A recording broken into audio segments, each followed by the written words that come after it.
Hello everyone, नमस्ते। I hope सबैजना सन्चै हुनुहुन्छ होला। म पनि सन्चै छु।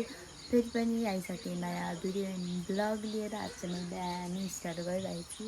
अहिले चाहिँ 5:30 भयो। आज चाहिँ मैले दाल बसाल्दैछु। बेला 5:30 भयो। आज चाहिँ अलिक छिटै उठेको थिएँ। आज चाहिँ हाम्रो घरमा भैँसी ब्याएछ। सुत्केरी भएको छ भैँसी।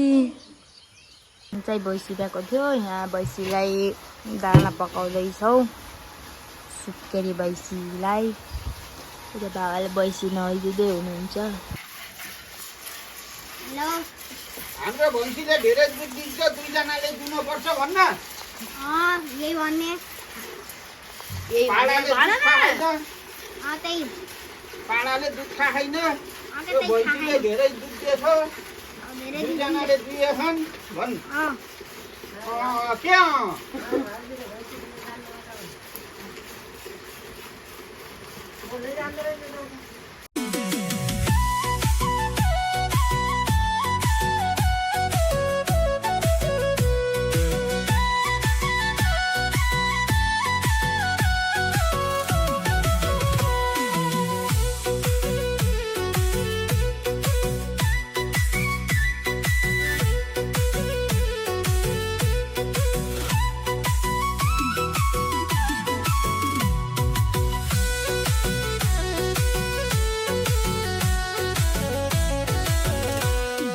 घरको छतमा सुन्दरी आइरने आइरने आइरने घरको छतमा सुन्दरी आइरने उसलाई मात्र र यति धेरै दुध दिइसक्यो। दही जस्तो लाग्यो।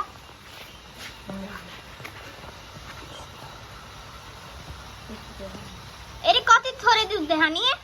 धेरै दुध देखा। कति धेरै दुध देखा नि? नि पुरै बाल्टी भरेर खाने। हाम्रो चाहिँ कसैले खाँदैन सुरु दिनमा। यहाँ यसो चढाउनलाई मात्रै तताइराखेँ। हेलो गाइज, अहिले चाहिँ मैले चाहिँ भैँसी धोएर बसेको। यहाँ बेलुकी तताउँदैछु। हामी चाहिँ सुरु दिनको कसैले पनि खाइँदैन।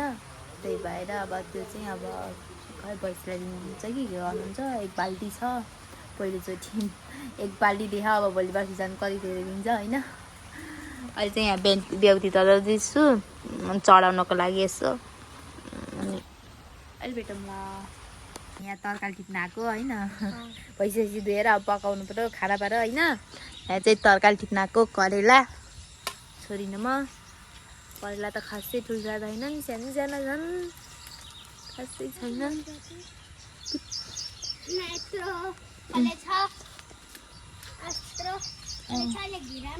कति चिप्लो छ, कति चिप्लो छ।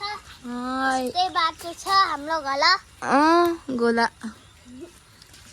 यस्तै छ ल। टिप्न गाह्रो हुन्छ। ल केटी टिप्न गाह्रो भएर चाहिँ यति टिपिसक्यौँ। ओ माथि माथि रहेछ, टिप्नै सकिएन। यता र उता हिँड्दैछौँ, खोज्दैछौँ। यहाँ रहेछ, हेर कत्रो रहेछ। टिप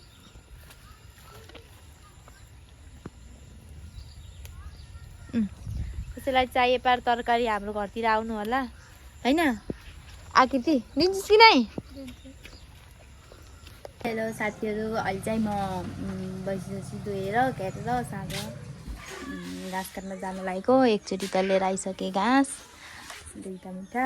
अब फेरि लैन भैँसीलाई सुत्केरीलाई जानु पऱ्यो कमलो घाँस काट्न होइन। दुहो काट्न जान लाग्यो। अहिले त्यही गरेर भेटौँ ल। म चाहिँ अहिले यहाँ घाँस काटिसकेँ। त्यति एक बाटा भयो काटेँ। अझै यहाँ काट्नै छ।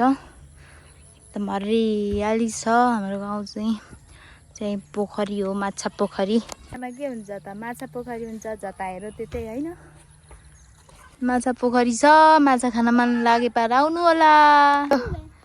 विवेक बाबुले लिएर जाँदै हुनुहुन्छ घाँस लगाएर भैँसीलाई हाल्न जाँदै हुनुहुन्छ है त। बाई। हेर्नु है त कहाँ हाल्नुहुन्छ। कहीँ नगएको घाउ दिदी, कहीँ नगएको। यदि राम्री राम्री भएर क्या न युरिया नि च्याउ हेर्नु त। खाने च्याउ हो कि नखाने च्याउ हो। यस्तो यस्तो छ। खाने च्याउ त होइन होला है। छ्या हेलो साथीहरू, अझै म खाना खाएर सुत्न लागेको। के कस्तो भयो लास्टसम्म हेरेर माया गरिदिनु भयो, thank you so much. Like गर्नुभएको छैन लाइक गरिदिनु होला, सब्सक्राइब गर्नुभएको छैन सब्सक्राइब गरिदिनु होला। नयाँ हुनुहुन्छ भने आज त भोलि चाहिँ साउने सङ्क्रान्ति, सबैजनालाई साउने सङ्क्रान्तिको धेरै धेरै शुभकामना। बाई, फेरि पनि अर्को भिडियो ब्लग लिएर आउँदैछु भोलि। बाई।